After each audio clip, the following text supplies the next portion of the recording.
টাঙ্গাইলের ভুয়াপুর উপজেলার গাবসারা ইউনিয়নে গৃহবধূ খাদিজাকে মারধরের পর হত্যা করে ফাঁসিতে ঝুলিয়ে রাখার অভিযোগ স্বামী রুবেলের বিরুদ্ধে।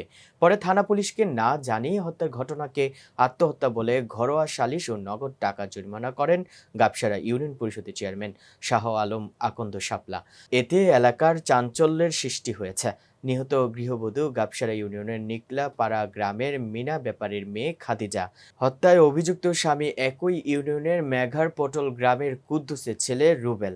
নিহত গৃহবধূর পরিবারের নিকট থেকে জানা যায় ৭ বছর আগে খাদিজা ও রুবেলের বিয়ে হয়। তাদের ৪ বছরের একটি মেয়ে সন্তান আছে।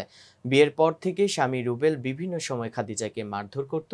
এ নিয়ে বেশ কয়েকবার ঘরোয়া সালিশও করেছে তাদের পরিবার। পরে গত ১৫ জুন শনিবার সকালে স্বামীর বাড়ির প্রতিবেশীর নিকট থেকে খবর আসে গৃহবধূ খাদিজা আত্মহত্যা করেছে। পরে খাদিজার বাবা মিনা ব্যাপারী স্বজনদের নিয়ে স্বামী রুবেলের বাড়িতে যায়। মেয়ের শরীরের মারধরের চিহ্ন দেখে প্রতিবেশীর সাথে কথা বলে নিশ্চিত হন এটি আত্মহত্যা নয়, বরং হত্যা করে ফাঁসিতে ঝুলিয়েছেন স্বামী রুবেল।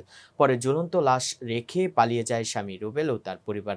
ঘটনার দিন সন্ধ্যায় গাবসারা ইউনিয়ন পরিষদের চেয়ারম্যান শাহ আলম আকন্দ শাপলা থানা পুলিশকে না জানিয়ে গৃহবধূকে হত্যার অভিযোগ বাদ দিয়ে আত্মহত্যা বলে ঘরোয়া সালিশ করে সমাধান দেন।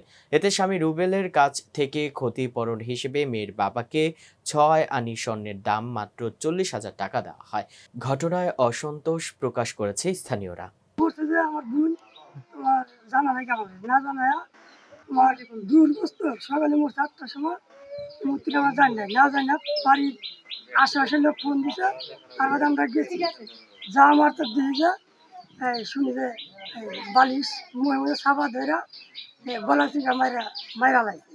পরে আমরা বাড়িতে গেছি, যাওয়ার পরে নিজের নাচ খেলি, তাছাড়া বাড়ির মানুষ একটা নাই, সব পলাম। এই গলার মধ্যে চিমটাইছে,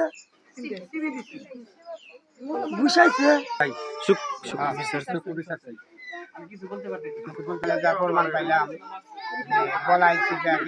জায়গায় ঘুষাইয়া তারপর মাইরা ধরে হাইরা এই চুপ চুপ করে হাইরা তারপর গলায় ফাঁসি দিয়ে মাইরা তারপরে এই আমরা যা দেখি যে ও দেখছেন মানুষ একটাও নাই বাড়ি না। এমন করে মারছে যে মাইরা হেরা ঘুষাইছে, চেন্নাই উঠাইছে। এমন করে মারছে যে মাইরা হেরা ফাঁসি জোড়া হেরা আবার রশি ওখানে ঝুলা রাখছে। একটা মানুষ নাই, আশেপাশে মানুষে পাশের বাড়ির মানুষের ফোনটা বলছে যে ব্যাপারী মারা গেছে। ওরা বলে নাই, যাহারা লোকজনের এখান থেকে নিয়ে গেছে এখানকার লোকজন আর কোনো মানুষজন ওই বাড়ি একটা মানুষ। আমরা বিচার চাই, কেমনি বিচার দেবেন তা জানি না। নিজে হাতে আত্মহত্যা করলে তাও এলেনি, ওরা আত্মহত্যা করে হেরা বাড়ি থেকে পালাইছে সব। আর কথা বলতে পারি না, কেমনে বিচার দিবেন তাই জানা হয় না। আমরা ওইখানে আলম মেম্বার ছিল, আলম মেম্বার বললো যে ভাই যা আমার হয়ে গেছে এটা কি কোনো মীমাংসায় আসা যায় কিনা। পরে আমি বললাম যে না, যেহেতু আমরা আইসি পরিদর্শন করার জন্য যে ঘটনাটা সত্য কিনা।